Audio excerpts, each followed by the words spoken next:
1 in 5 working New Yorkers earns less than $20,000 a year. Going from earning 2 incomes in a household to 1 can make the backslide into poverty fast and steep. With no backup plan, no network of support, single parents are often faced with impossible choices. Meet Milla.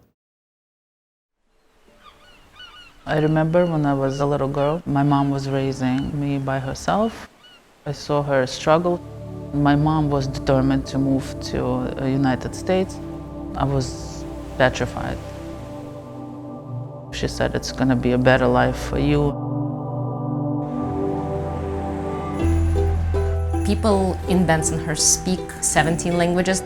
48% of the population lives below the poverty line. For the people in this community, it's a never-ending struggle. It is very common, especially with immigrants who come into the country, and the men cannot find employment right away, and women are able to find it easier, and creates a tension in the family. It played a part in our separation. What we see first is mental health issues, instances of substance abuse, domestic violence, and then very often the men go back. I have to budget. All my salary, my checks are going towards paying the expenses. I know exactly how much I can spend on food. I cannot cover rent even with 2 weeks of my salary.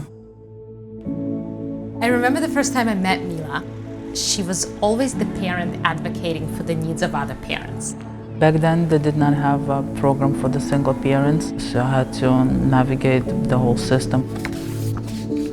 My role model is my mom, and she's my role model because she's very determined and she brings a lot of joy to the world and to me.